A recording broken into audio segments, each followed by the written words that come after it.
Graças, pais e irmãos. Eu venho de uma família católica, espírita, né? E são várias vertentes dentro do meu povo, família muito grande, onde você encontra todo tipo de credo. E é interessante que no decorrer da vida, várias palavras a gente vai incorporando, vários conceitos, várias noções sobre Deus. E eu me lembro que a minha avó tinha o costume de falar quando alguém se tornava crente, a dizer, fulano entrou para a lei dos crentes. Até hoje, alguns dos mais velhos, né, nas ilhas, em alguns lugares, têm essa maneira de dizer, fulano agora é da lei dos crentes, né, indicando que era uma vida diferente, né, um povo diferente. E que bom, tinha essa parte, porque havia uma diferença um pouco mais notável. E na cabeça da maioria das pessoas, e isso é natural do homem sem Deus, do homem sem a iluminação do Espírito, ele pensa que você se tornar um crente é simplesmente você aderir a uma religião, a uma fé nova. É você chegar lá, achar legal o local, a pregação e ficar. Só que não é só isso, né? Se fosse só isso, a maioria de nós, com certeza, não conseguiria continuar. Nós vivemos um mundo extremamente difícil, complicado, cheio de maldade. O nosso coração também é corrompido. E se fosse depender da nossa própria força e da nossa própria capacidade, com certeza não teríamos mais igrejas abertas. Depois de tantas labutas, se você estudar a história da igreja, você vai ver que houve momentos que parecia que a igreja ia sumir do mapa. Porque o pecado, a corrupção era tão grande e o esquecimento da palavra era tão grande que já não tinha mais resquício. Era uma igreja que se dizia cristã, mas não vivia como uma igreja cristã, não pregava o que o cristianismo verdadeiro prega, e lamentavelmente tivemos cenas bem tristes na história. Então, se fosse depender das nossas forças, da nossa capacidade, da nossa inteligência, nenhum de nós seria crente. Na verdade, poderíamos escolher qualquer outra religião, qualquer outro credo, mas com certeza a fé bíblica, a fé em Cristo, seria a última opção. Porque imagine vocês olhar para o Evangelho, onde fala de cruz, onde fala de arrependimento, onde fala de vida santa, onde fala de transformação, onde fala de negar a si mesmo, todas coisas que o homem risca da sua lista com facilidade, porque quebra o orgulho, né, quebra a nossa, vamos dizer, a nossa arrogância, e por isso, com certeza, naturalmente, ninguém se tornaria crente, se não fosse a graça de Deus. Então, antes de entrarmos no texto de hoje, que está em 2 Pedro, no capítulo 1, se você quiser já pode ir abrindo a sua Bíblia, nós vamos orar ao Senhor, pedindo, né, que Ele nos dê entendimento e aplique a sua palavra aos nossos corações. 2ª Epístola de Pedro, capítulo 1.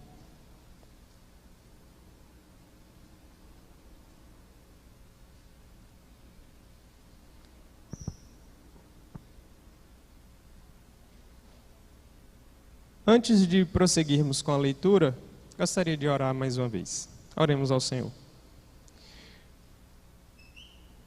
Santo, eterno, glorioso Deus, nós te louvamos, Senhor. Ó Pai, nós somos gratos a Ti por mais uma vez nos trazer à Tua casa. Somos gratos, ó Deus, pelas bênçãos que tem derramado em nossas vidas, sobretudo a bênção da salvação. E de permitir, ó Deus, conhecê-lo através da Tua santa palavra. E nós pedimos nesse instante, ó Deus, que fale conosco através dela. Que o Senhor abra o nosso entendimento. Que o Senhor desvende os nossos olhos, ó Deus, para que contemplemos as maravilhas da Tua palavra. E que possamos, ó Deus, compreender, sermos confrontados, edificados para a Tua glória. Abra os nossos corações, abra o nosso entendimento, ó Deus. É o que nós pedimos nesse instante, em nome de Jesus. Amém. 2ª Epístola de Pedro. Eu vou ler do verso 1 ao verso 4, e diz assim a palavra do Senhor. Simão Pedro, servo e apóstolo de Jesus Cristo, aos que conosco obtiveram fé igualmente preciosa na justiça do nosso Deus e Salvador Jesus Cristo, graça e paz vos sejam multiplicadas no pleno conhecimento de Deus e de Jesus, nosso Senhor. Visto como pelo seu divino poder nos têm sido doadas todas as coisas que conduzem à vida e à piedade, pelo conhecimento completo daquele que nos chamou para a sua própria glória e virtude, pelas quais nos têm sido doadas as suas preciosas e muito grandes promessas, para que por elas vos torneis coparticipantes da natureza divina, livrando-vos da corrupção das paixões que há no mundo. Até aqui, por enquanto. Aqui é o primeiro trecho da segunda epístola de Pedro. Nós, durante um tempo, vimos a exposição da primeira epístola de Pedro. Aqui tem vários assuntos em comum. Existem várias discussões mais técnicas, mais teológicas com relação à autoria e tudo mais, mas pelas evidências da própria carta e outros detalhes mais, que não teríamos tempo suficiente para falar aqui, nós entendemos que essa epístola foi de fato escrita pelo apóstolo Pedro. O mesmo autor da primeira epístola é o autor da segunda epístola. E aqui ele vai abordar temas que são importantíssimos para a igreja. Então ele vai começar pelo principal, que é o discipulado, o crescimento na vida cristã, ter convicção daquilo que se crê. Depois ele vai falar do combate aos falsos mestres, que até hoje tentam perverter a igreja, distorcer o evangelho e desencaminhar as pessoas de Deus com a aparência de cristianismo falsificado. E por fim, na sua carta, ele vai abordar a volta do Senhor Jesus Cristo, que é um dos temas mais preciosos que temos no Novo Testamento. De saber que o nosso Senhor é vivo, está sentado à direita de Deus Pai, e um dia voltará com poder, grande glória, e todo olho verá a volta triunfal do Senhor Jesus Cristo. Então o apóstolo Pedro já está perto do fim da sua vida, quando escreve essa carta, que é a década de 60 do primeiro século. Não dá para precisar as datas, mas muito provavelmente Pedro foi martirizado, sobre o governo do terrível imperador Nero, sanguinário, assassino, terrível, que odiava profundamente os cristãos e perseguiu com dureza a igreja, conhecido como um dos imperadores mais terríveis de todos. E Pedro vai morrer ali, crucificado de cabeça para baixo, segundo os relatos extra-bíblicos. Então, teve uma morte cruel, mas ao mesmo tempo honrosa, porque morreu servindo ao Senhor, firme no Senhor, deixando uma herança maravilhosa para a igreja, iluminado pelo Espírito, que são essas duas cartas, onde ele traz princípios importantes para todos nós até hoje. Então, a primeira parte da carta, ele já começa falando, há uns dias atrás eu comentei os versos 1 e 2, ele vai se identificar aí, Simão Pedro, o nome dele, várias vezes aparece em outras porções dos evangelhos. Ele se coloca como servo, eu já expliquei que a tradução deveria colocar como escravo e apóstolo, No grego a palavra original é escravo. E é interessante isso, porque numa época como a nossa, em que muitos querem ser top, muitos querem estar na hierarquia, serem líderes, papa, apóstolo e tudo mais, o próprio apóstolo Pedro, que andou com o Senhor, tinha todas as credenciais, se coloca primeiro como um escravo. Sou escravo de Cristo. O escravo não tem vontade própria, o escravo não tem vida própria, o escravo só faz aquilo que o seu Senhor mandar, e tudo que ele faz, vive, está subordinado a um superior. E a liberdade do crente é ser escravo de Cristo. Então, ser escravo de Cristo é ser verdadeiramente livre.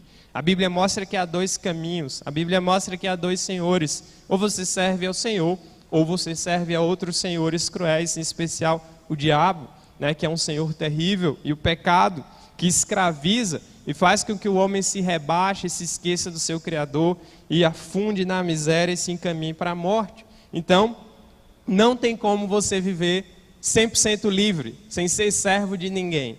Ou você é escravo do Senhor, ou você é escravo do diabo. Não tem a opção do meio. Não tem como você viver solto no mundo, porque esse mundo não foi você que criou, foi Deus.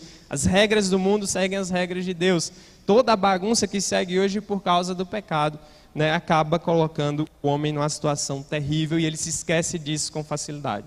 Então, se você imagina que é possível ser livre 100%, no sentido de fazer o que quer, viver como quer e não depender de ninguém, isso é impossível, porque você sempre depende de alguém, de alguma coisa para viver, seja nas relações humanas, em especial com relação ao próprio Deus, que é o Criador e sustentador de toda a vida.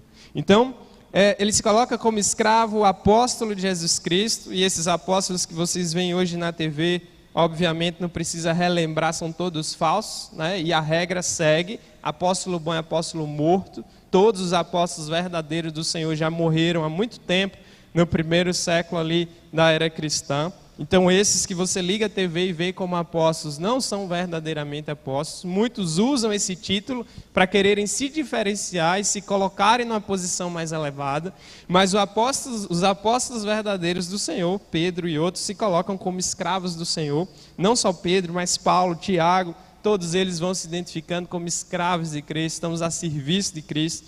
E eles só usavam seus títulos quando era necessário, quando era colocado em xeque a sua autoridade, ou quando os falsos mestres começavam a atacar, eles tinham que lembrar a igreja que eles eram apóstolos de verdade, escolhidos pelo Senhor, então eles utilizavam. Mas no geral, sempre humildemente se colocando como escravos do Senhor. E Pedro, aqui ainda na continuação do verso 1, ainda se coloca, né, aos que conosco obtiveram fé igualmente preciosa, ou seja, a minha fé é a mesma de vocês, estou debaixo da mesma graça, do mesmo Senhor, a fé que o Senhor compartilhou comigo também compartilha com vocês, e é importante a gente ler isso, meditar nisso, porque o pensamento, principalmente do cristão evangélico brasileiro, ainda é muito católico, e ele ainda tem muito forte na mente a questão hierárquica, do líder superior, ungido, abençoado, inquestionável, sendo que os verdadeiros servos do Senhor nunca se colocavam dessa forma. A figura do líder é importante, o bispo, o presbítero, o pastor deve ser respeitado e tem que ter, e é colocado por Deus, porém, né, são escravos, são servos, são humanos, são pecadores, carentes da graça, debaixo do mesmo Senhor. Então, toda vez que a igreja pensa que a oração do pastor é mais poderosa do que a dos demais membros, esse é um pensamento anticristão, é um pensamento errado. A minha oração é mediada a Deus por meio de Cristo do mesmo jeito que a de todos os membros são. Todos nós estamos debaixo da autoridade do Senhor. Cristo é o cabeça, da cabeça para baixo tudo é corpo. E é um privilégio ainda poder pregar a palavra dele. Então, nós não podemos buscar a glória para nós, mas apontar e levar as pessoas para Cristo. É a missão. Então, Pedro se coloca como igual aos que conosco, ou seja, ele está falando às pessoas a quem ele escreve, que obtiveram fé, e obter essa fé aqui não é no sentido de você ganhar aquilo que você merecia ou que você foi atrás, mas é que Deus distribuiu aos seus eleitos. Aqui é obter fé no sentido de que é dada essa fé. Então aqui já começa a dar as primeiras pistas para nós. Né? No começo eu falei que muitas pessoas pensam que ser crente é você simplesmente chegar e aderir a uma nova religião ou a uma igreja, mas não é. É pela graça. Por isso que na igreja você encontra todo tipo de pessoa.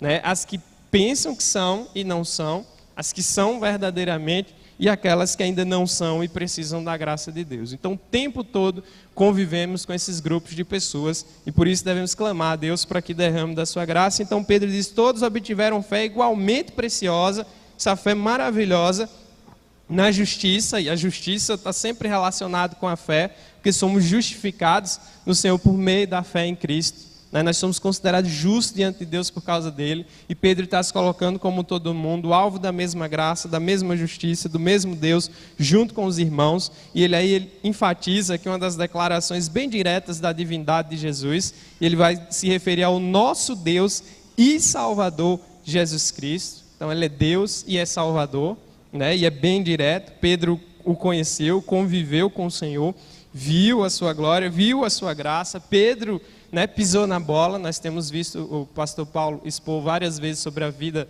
do apóstolo Pedro. Vocês viram que Pedro era um cara extremamente complicado e se não fosse a graça de Deus, ele jamais teria sido quem foi e jamais teria deixado para nós essas cartas maravilhosas inspiradas por Deus. Mas Deus o transforma, isso fica forte na sua mente, no seu coração, e nós vemos também no conteúdo daquilo que ele escreveu. Então ele vai endereçando Jesus Cristo como Deus e Salvador, um Deus vivo e verdadeiro, um Deus que é diferente dos outros. E o tempo todo na Bíblia, desde o Antigo Testamento, o Deus único, ele se revela, se coloca diferente e sempre convive as pessoas no meio de várias religiões. São vários deuses, vários pensamentos, várias igrejas, isso vai confundindo a mente das pessoas. E agora, para onde eu vou? No que eu creio? Esse diz que crê em Deus, esse também, esse fala de Deus, esse também. Então hoje, na época em que vivemos, é muito forte, especialmente no Brasil, onde o povo é extremamente religioso. O brasileiro, ele é religioso até o caroço. Tanto que tem uma expressão engraçada, sou ateu, graças a Deus.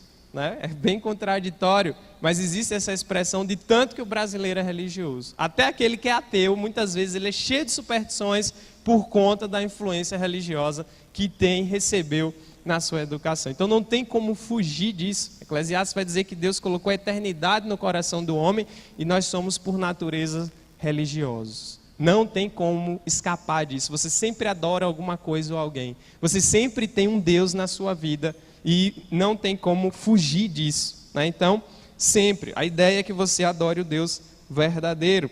E aí então ele vai mostrando aí o nosso Deus e Salvador Jesus Cristo. Aí ele faz o cumprimento comum, graça e paz vos sejam multiplicadas, embora graça e paz andem de mãos dadas, porque para ter paz verdadeira somente pela graça de Deus. E quando Pedro deseja isso, ora isso, ele está dizendo que Deus aumente cada vez mais na vida da igreja essa graça e essa paz. E ele vai dizer no pleno conhecimento de Deus e de Jesus, nosso Senhor. E aqui conhecimento é um conhecimento mais profundo. Haviam muitos que diziam conhecer o Senhor, mas viviam vidas imorais. Por isso que o apóstolo Pedro, quando escreve lá no grego, no original, ele vai usar uma palavra diferente para falar de conhecimento. E até hoje existem seitas e religiões que trazem a ideia de um conhecimento místico, esotérico, que você vai lá, faz aquelas determinadas coisas e você mexe com os poderes da natureza, consegue obter coisas de Deus e das entidades por aí. Então toda essa religiosidade sem Deus, mal direcionada, do coração idólatra do homem, leva o homem sempre a se rebaixar e muitas vezes a adorar os próprios demônios. Então, quando nós nos voltamos aqui, e Pedro usa a palavra no original de um conhecimento que envolve relacionamento, ou seja, não adianta só você dizer que conhece a Deus, se você não tem um relacionamento verdadeiro com Deus. Não adianta um conhecimento profundo de versículos e teologia e tudo mais, se não nascer de novo, como Jesus desafia Nicodemos, que era um dos grandes nomes da lei da época, teólogo famoso. Tem que nascer de novo. As duas coisas têm que estar juntas. Então, quando Pedro fala conhecimento aqui, na maioria das vezes, não em todas as vezes, ele está usando uma palavra que traz a ideia de um conhecimento relacional. Um conhecimento de quem não só conhece de destrinchar as doutrinas, mas de conviver, de ter um relacionamento de oração, de quebrantamento, de vida piedosa aproximada com o Senhor. Porque muitos falsos mestres tinham muitos conhecimentos e várias ideias, mas não tinham relacionamento com Deus, e isso, portanto, não adiantava nada. Então Pedro ele vai usar muitas vezes as palavras que as pessoas usavam, as palavras que os falsos mestres usavam, mas aí ele corrigia essas palavras mostrando, olha, o conhecimento não é um fim em si mesmo, né? Não é você conhecendo mais teologia que você se torna mais iluminado e mais próximo de Deus.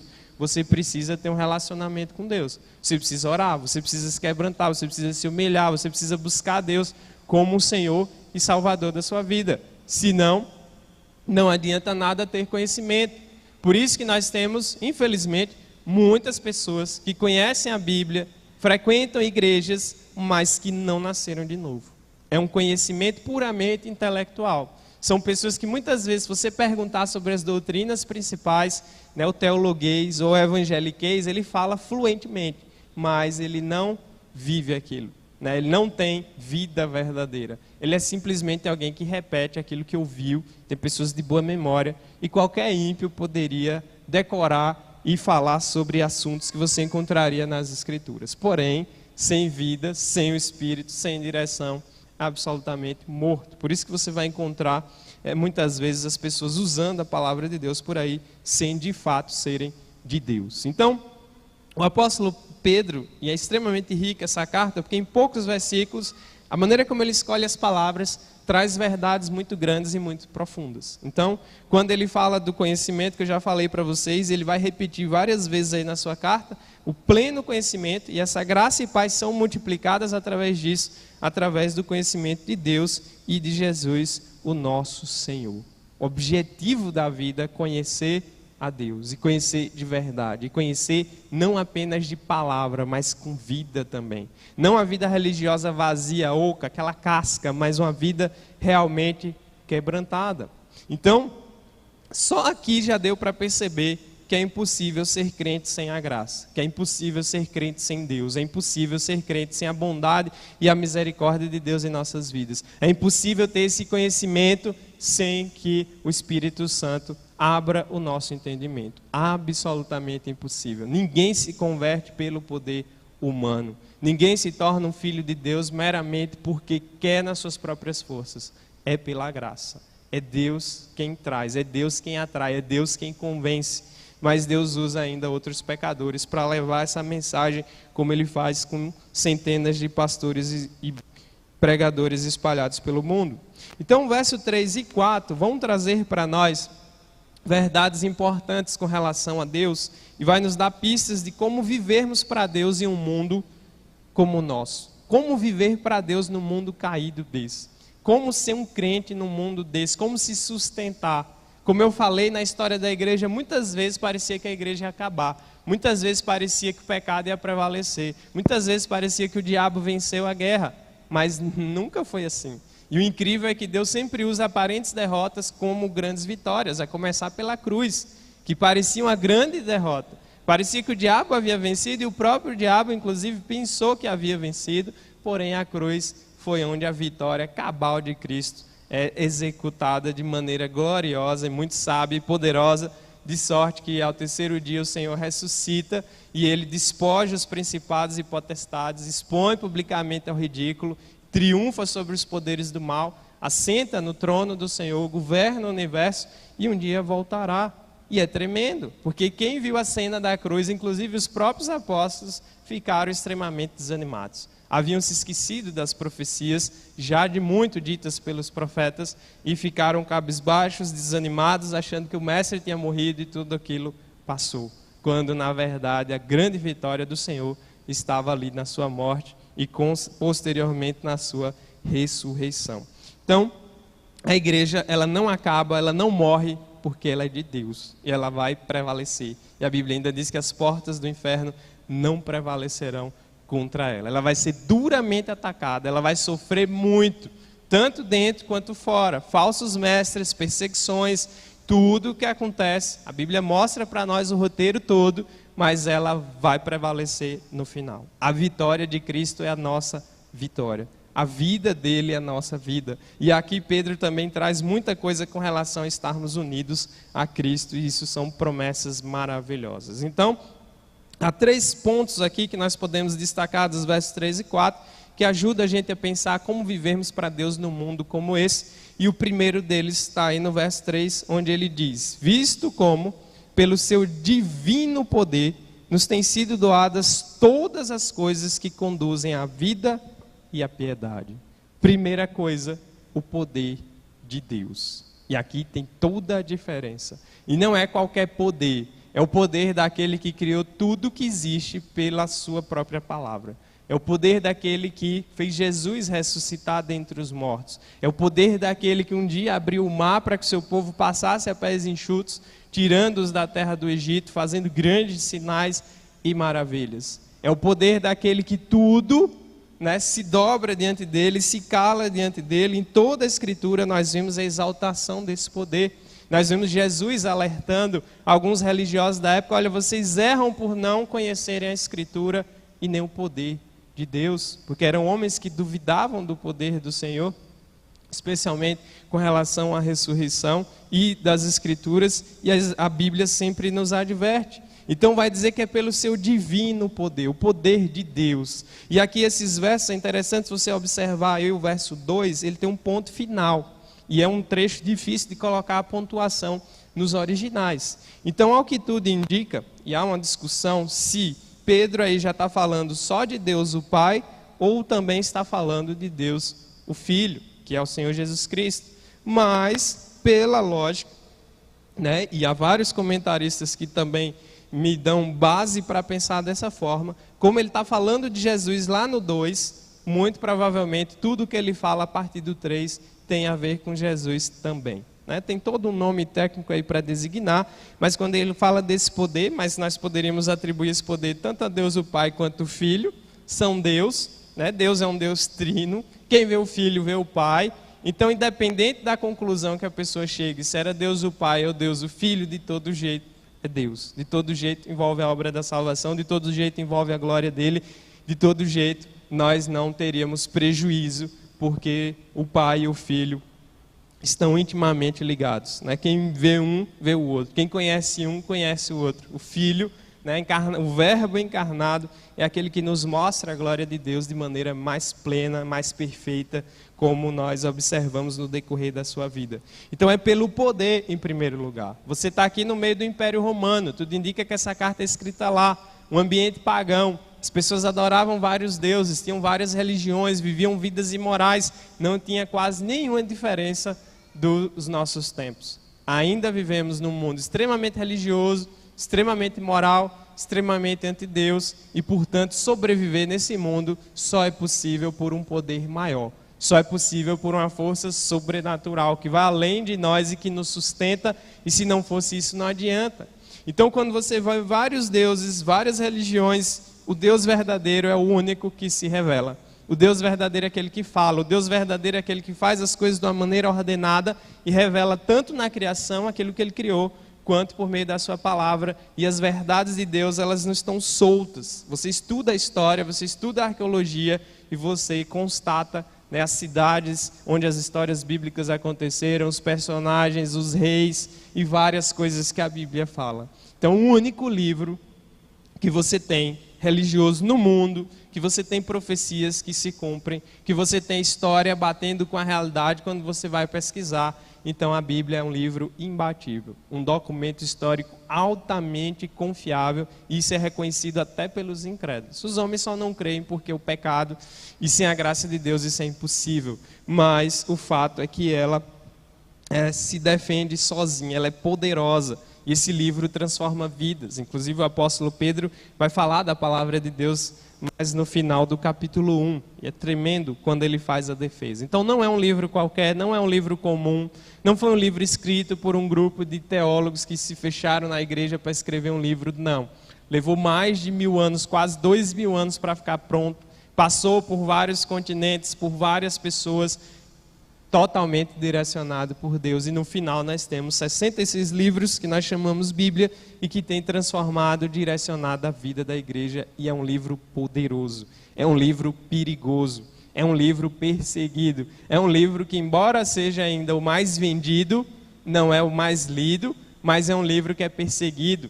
Os regimes de grandes ditadores até hoje tocam fogo em Bíblia, consideram um crime ter uma Bíblia, porque a Bíblia, ela liberta, ela é a palavra de Deus, ela mostra o homem quem Deus é e quem ele é, e ela tem poder para transformar vidas, e quando vidas são transformadas e libertas, Deus dá o privilégio de enxergarmos fora desse sistema corrompido chamado mundo nas Escrituras. E aí nós podemos saber a verdade, e por isso os grandes tiranos, né, grandes ditadores, Coreia do Norte, se for na China e países asiáticos, por aí vai, a Bíblia é um livro proibido.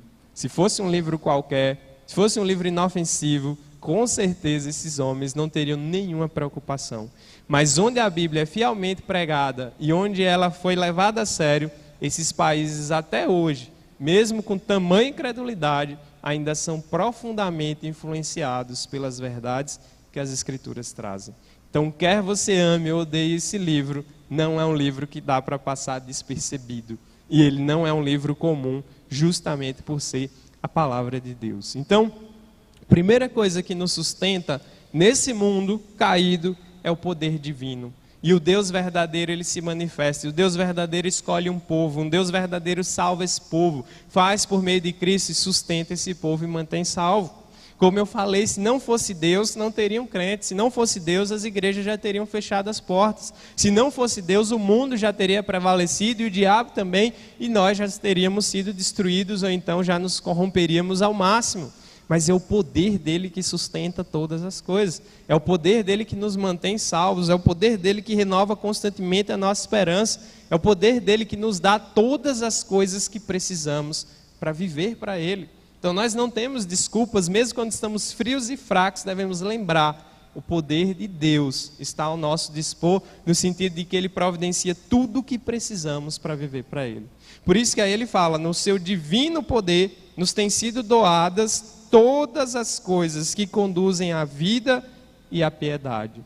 ou a uma vida piedosa, dependendo da tradução. Uma vida piedosa é uma vida voltada para Deus, é uma vida que agrada a Deus, é uma vida que coloca Deus em primeiro lugar, é uma vida que se agrada das coisas de Deus, da palavra de Deus em viver para Ele. Nós teríamos muitas coisas para falar com relação a uma vida piedosa, a uma vida transformada, vidas diferentes, pessoas que pensem diferentes, que falem diferentes, pessoas que não estejam presas, num cristianismo falso, ou muitas vezes numa religiosidade vazia. Os romanos adoravam vários deuses, só que é interessante notar quando você estuda os romanos, os gregos, que tinham vários deuses e vários povos antigos, todos eles sucumbiram. Deuses falsos não sustentam, deuses falsos não têm poder, deuses falsos nem existem. São meras estátuas e atribuições humanas de algumas coisas, não servem para nada. E eles não são capazes de sustentar a vida, de dar razão para viver, de sustentar uma nação. Então Roma caiu, a Grécia caiu, o Egito caiu, as outras nações que viviam ao redor de Israel caíram, porque seus deuses eram falsos. E um Deus falso não salva ninguém, um Deus falso não se revela, um Deus falso não serve para nada, um Deus falso é uma invenção humana. E na época eles faziam vários tipos de deuses. E a nossa época também é marcada por vários tipos de deuses. Quando eu falo deuses, eu não estou falando só de estátuas que você faz e adora. Estou falando de coisas que você coloca no lugar de Deus. O nosso coração é idólatra. O nosso coração, ele gosta de colocar coisas no lugar de Deus. Talvez o seu ídolo seja o dinheiro. Talvez o seu ídolo seja uma pessoa que você ame muito e você é capaz de pensar que sua vida não seria nada sem ela. Toda vez que você pensa assim, nossa, minha vida sem fulano acabou, é como se essa pessoa fosse o fundamento de tudo, da sua existência. E esse é o lugar que só Deus deveria ocupar. Porque muitas pessoas se desesperam quando seus deuses são quebrados, porque quebra o chão, puxa o tapete e a razão de viver vai embora. Então, por exemplo, quando houve a grande crise de 1929, que é chamada da grande crise de Nova York, quem estudou história ou lembra do colégio sabe, teve vários homens que eram milionários e da noite para o dia perderam absolutamente tudo. O que muitos desses homens fizeram? Se mataram, pularam dos prédios, porque se viram sem nada da noite para o dia. E o seu Deus era o dinheiro. E quando o Deus era o dinheiro e esse Deus acabou, já era, a vida perde o sentido. Assim como uma pessoa, as músicas românticas da nossa nação revelam muito dessa idolatria. Sem você eu não vivo, você é minha vida, você é meu tudo, você é meu ar. Saiba que toda vez que tem alguém na sua vida que é assim, você corre um grande perigo, tanto você quanto essa pessoa. E isso foge do amor verdadeiro, porque o amor verdadeiro ele é produzido por Deus e o amor verdadeiro ele preserva e dá vida, não morte. Então quando você coloca toda a expectativa, toda a sua esperança numa pessoa, numa coisa, você corre um risco. Toda vez que você bota a sua esperança na criatura, ao invés de colocar no Criador, você corre um grande risco. Então a vida só tem sentido com Deus. A vida só tem sentido se vivida para Ele. Nossa vida, o objetivo dela é a glória dEle. Então devemos lembrar disso constantemente. Mas o Deus verdadeiro, Ele é poderoso. O Deus verdadeiro preserva o seu povo. O Deus verdadeiro conduz a sua igreja e conduzirá até a volta de Cristo. O Império Romano está lá as ruínas. Se você tiver grana para ir na Europa e for em Roma, você vai ver só as ruínas do que restou do grande império. Os gregos, está lá um monte de estátua, fora alguns escritos famosos dos seus filósofos que dão a base do pensamento ocidental, mas acabou. O Egito, você só tem lá pirâmides e alguns outros objetos, você vai no museu, vê um monte de coisa, acabou. E o cristianismo, firme e forte, começado com 12 homens, pescadores, homens iletrados, alguns mais cultos como o apóstolo Paulo. Jesus escolhe esses 12 homens aparentemente fracassados, pelo poder do Espírito transforma o mundo. Aqueles que transtornaram o mundo, aqueles que de chinelo, sofrendo perseguição, apanhando, sendo humilhados, levaram a palavra de Deus, o Evangelho de Cristo. E olha nós aqui em Xique-Xique, em pleno século XXI, lembrando dessas verdades maravilhosas. O poder de Deus é insuperável. O Deus verdadeiro, Ele não precisa que eu apresente vários argumentos para mostrar quem Ele é, porque Ele se mostra e é poderoso. E o seu povo continua, suas profecias também. Então, quanto mais a igreja é perseguida, mais a igreja é odiada, mais ela cresce. Há alguns que diziam que o sangue dos mártires era como se fosse o adubo de onde surgiam mais crentes. Várias pessoas morreram para a Bíblia chegar até nós. Várias pessoas morreram para o Evangelho chegar até os confins do mundo e ainda tem vários lugares para chegar. E o poder de Deus é quem preserva. O poder de Deus é quem cuida. Então, o Deus verdadeiro tem essa distinção. Se você fica pensando, acho que eu não vou ser crente porque eu ainda gosto de fazer determinadas coisas, eu ainda tenho determinados vícios, eu ainda tenho isso e aquilo, não vai depender de você, é pelo poder de Deus. É Deus quem transforma, é Deus quem capacita, é Deus quem produz tudo e não vai ser pela sua força, nunca vai ser, para ninguém é Deus quem sustenta, é Deus quem providencia tudo. Então Deus nunca vai dar tudo o que a gente quer, embora várias vezes Ele ouça por graça as nossas orações, mas Ele vai nos dar tudo o que nós precisamos, e especialmente aquilo que nos conduz a Ele e nos faz crescer no conhecimento dEle. Então por isso que o apóstolo Pedro diz, pelo seu divino poder, nos tem sido doadas todas as coisas, tudo aquilo que uma pessoa precisa para se conduzir na vida a Deus e viver para Deus, para a glória de Deus, Deus forneceu. Isso é tremendo de saber. Estamos plenamente amparados por esse Deus que é o Todo-Poderoso. Aí o segundo elemento que nós vemos, e que é o principal, mas eu vou deixar para o final, eu vou pular para o verso 4, o segundo, que é um dos principais, são as promessas preciosas do Senhor. E aí ele fala no versículo 4, pelas quais, ele está falando da glória e virtude de Cristo, e Cristo é aquele que atrai as pessoas para Ele mesmo, mas eu vou deixar a parte de Cristo para o final, embora o poder venha dele, embora as promessas sejam a respeito dele, mas eu deixo ele para o fim, porque é a cereja do bolo. Então, pelas quais, verso 4, nos têm sido doadas, por meio da glória e virtude de Cristo, as suas preciosas e muito grandes promessas, para que por elas vos torneis coparticipantes da natureza divina. Tremendo, as promessas de Deus são a segunda coisa que nos sustentam num mundo como o nosso. Primeira coisa, o próprio poder de Deus, que é quem nos salva, nos garante a salvação segundo as suas promessas. Esse Deus é vivo, verdadeiro, coordena a história e tudo o que ainda vai acontecer no mundo e nas nossas vidas está debaixo do controle dele. E essas promessas que o apóstolo Pedro fala aqui, ele mesmo menciona na sua carta, que são com relação à volta de Cristo. Você lê aí o capítulo 3, nós vamos ler só alguns trechos. Ele vai falar da volta do Senhor, e aí o verso 3, o capítulo 3, a partir do verso 1, ele fala assim: amados, esta é agora a segunda epístola que vos escrevo. Em ambas eu procuro despertar com lembranças a vossa mente esclarecida. Ou seja, eu estou lembrando a vocês de coisas bem importantes que eu sei que vocês já sabem, mas não podem esquecer, e nem nós hoje. E aí o verso 2, para que vos recordeis das palavras que anteriormente foram ditas pelos santos profetas, desde o Antigo Testamento, bem como do mandamento do Senhor e Salvador, ensinado pelos vossos apóstolos. E aí ele lembra aí, os apóstolos e os profetas todos juntos proclamando a palavra do Senhor.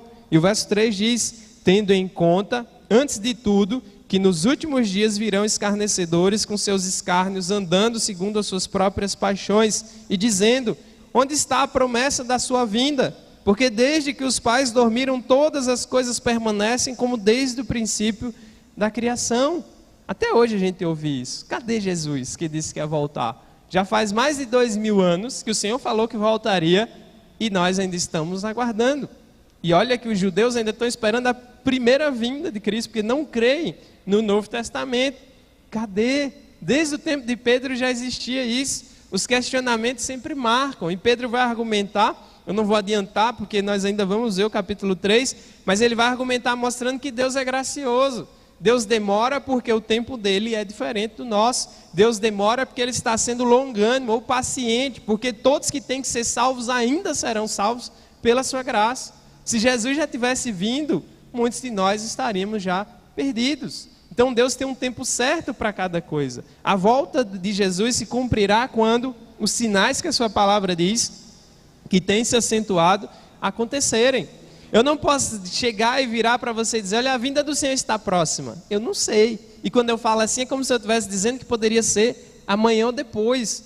Jesus dá os sinais da sua vinda. E dois dos principais, que ainda não aconteceram, é o aparecimento e o surgimento do anticristo, o filho da iniquidade, um tema que nós temos estudado pela manhã na classe dos jovens, e a evangelização de todas as nações. Essas duas coisas ainda não aconteceram, de vários dos sinais que Jesus mostra ali. Então, ainda não é o momento, a coisa está caminhando para lá. Talvez a volta dele se dê daqui a 500 anos, 1000 anos, eu não sei, ninguém sabe, isso só pertence a ele. Mas, o que é que a gente tem que fazer enquanto isso? Ficar aguardando, procurando dados, especulando na internet, ouvindo as pataquadas que a gente vê de alguns falsos pregadores por aí? Não. Confiar na palavra, viver para a glória de Deus, diligentemente, como um cristão tem que fazer. Talvez muitos de nós morreremos antes da volta dele. Mas o que interessa, permaneça vivendo para o Senhor. Quando Jesus fala da sua volta, ele lembra de sermos diligentes, atenciosos, não buscando sinais, especulando, mas vivendo como crentes, pregando e vivendo a palavra dele. Isso é importante. Uma vez perguntaram a John Wesley como ele gostaria de ser encontrado quando o Senhor voltasse. Ele diz: o que eu faço todos os dias, né? Buscando ao meu Senhor e pregando a palavra de Deus. E essa também deve ser a nossa vida. Não fique preocupado com data, se é daqui ou até lá. Se a gente morrer antes, estaremos com o Senhor de todo jeito. Estamos guardados pelo Senhor de todo jeito. Esse poder que nós vimos como primeiro item é o que nos sustenta, a esperança dele nos sustenta, e essa promessa é gloriosa. Então, ao invés de ficarmos ansiosos, devemos viver como cristãos. Devemos pensar no Senhor e vivermos para o Senhor e pregarmos ao Senhor. E o dia certo vai chegar. Todo olho verá. Não vai ter como falsificar, como esconder, como fingir. Não vai ter nem como correr. E como nós cantamos e a Bíblia diz, um dia todo joelho se dobrará, toda língua confessará que Ele é o Senhor. Então é tremendo isso, né? E são essas as promessas que Pedro está lembrando aqui. São doadas para nós, preciosas e muito grandes promessas. Algumas versões da Bíblia, ao invés de terem sido doadas, têm sido dadas. E de fato essa promessa se cumpre principalmente em Jesus Cristo, que já veio.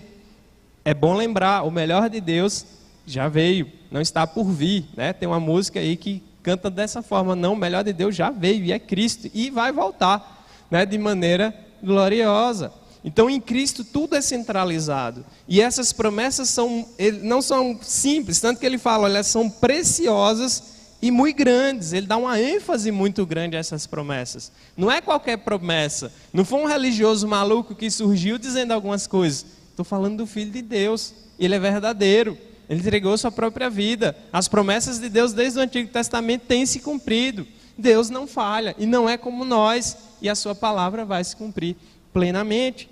Então, por isso que ele diz, pelas quais nos têm sido doadas as suas preciosas e muito grandes promessas, para que por elas vos torneis co-participantes da natureza divina. Aqui tem um trecho um pouco polêmico, porque Pedro está usando, como eu falei, a linguagem dos pagãos para ensinar uma verdade cristã. Então perceba que ele está dizendo que nós nos tornaremos participantes da natureza divina. Quer dizer que nós vamos nos tornar Deus? De maneira nenhuma. Somos criatura e seremos para sempre criaturas, mesmo quando estivermos com o Senhor. Criador só tem um, não tem dois, não pode ser dividido isso. Ele é o Senhor absoluto. Nós somos criaturas, seremos criaturas, sempre seremos limitados. Então por isso que eu falei, esse sonho de liberdade que às vezes a gente vê alguns filósofos e a mídia, alguns pensadores, seja livre e tal, é uma burragem. Não tem como ser totalmente livre, né? Você não pode fazer o que você quer. Por exemplo, se você quiser voar, se você não estiver utilizando um avião ou outro instrumento, você vai se dar mal se você pula de cima de uma torre, porque a lei da gravidade vai atuar e você vai se esborrachar no chão. Então, se você fosse totalmente livre, você poderia quebrar qualquer lei da natureza e fazer o que quiser e não teria consequência. Mas tem, porque o mundo tem regras. Deus criou dessa forma e nós estamos subordinados a Ele o tempo todo. Então, quando Pedro fala que nós seríamos, por essas promessas, co-participantes da natureza divina, e é interessante que ele não diz de Deus ou de quem Deus é, mas da natureza dele, aqui é no sentido de que, através dessas promessas, nós nos tornamos cada vez mais parecidos com o Senhor. O plano de Deus em nos salvar não é simplesmente dar a vida boa para nós, num lugar sossegado no paraíso.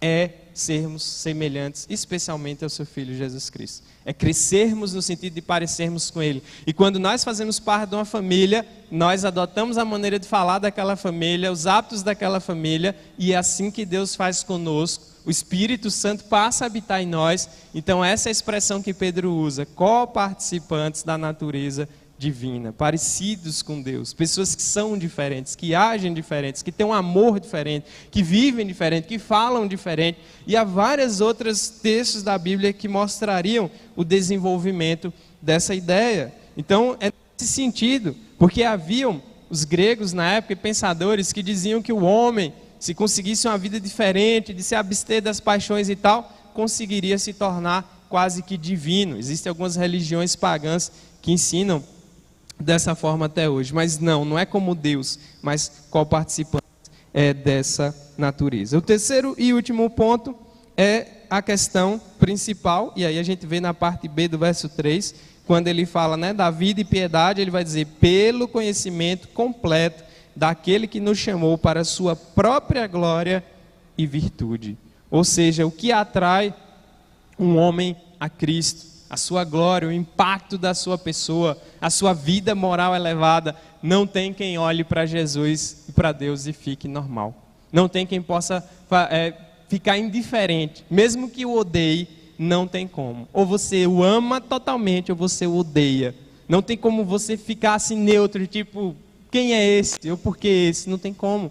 E até hoje, Jesus Cristo impacta as nossas vidas, impacta a vida de qualquer um que parar para estudar sobre ele. Até os incrédulos ficam impressionados. Livros se vendem até hoje, revistas se vendem até hoje, programas se fazem até hoje sobre Jesus Cristo e não dão conta de toda a beleza, sua glória e a sua perfeição. Então é o conhecimento completo daquele que chamou, e aqui poderia se referir tanto a Deus, porque essas palavras você encontra no Antigo Testamento também com referência a Deus o Pai. E aí nas versões Almeida vem a palavra para a sua glória e virtude. Mas no original é por sua glória e virtude. Através dessa glória e virtude, através da perfeição de Cristo, da pessoa de Cristo, que essas promessas são doadas a nós, né, que esse poder é manifestado de maneira plena a nós. Então tudo centraliza em Jesus Cristo. A salvação pertence a Ele, a saída a Ele. Por isso que Pedro fala logo de começo, Senhor, Deus e Salvador Jesus Cristo.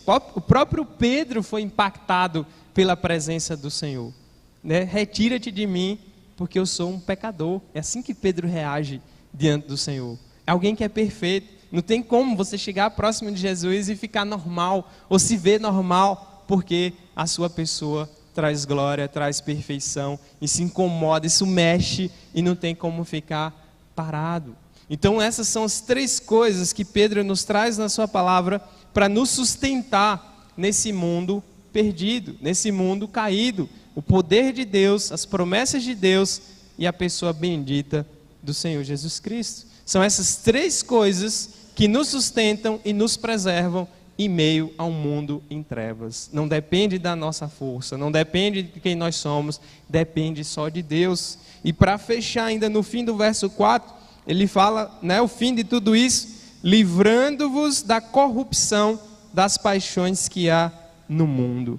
Perceba que ele não diz que o mundo é mau. Deus criou o mundo bom, tudo que Deus criou é bom, mas as paixões, ou seja, os desejos pecaminosos dos homens, corrompem a natureza. A própria natureza aguarda o dia em que será liberta da ganância do homem, do pecado do homem, quando o Senhor voltar e os filhos de Deus se manifestarem. Então, perceba que há dois caminhos, há dois contrastes. No fim do verso 3, a glória e a virtude do Senhor que brilham e não tem como não impactar o mundo.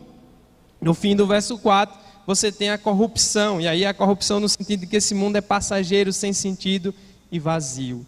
Tudo vai passar.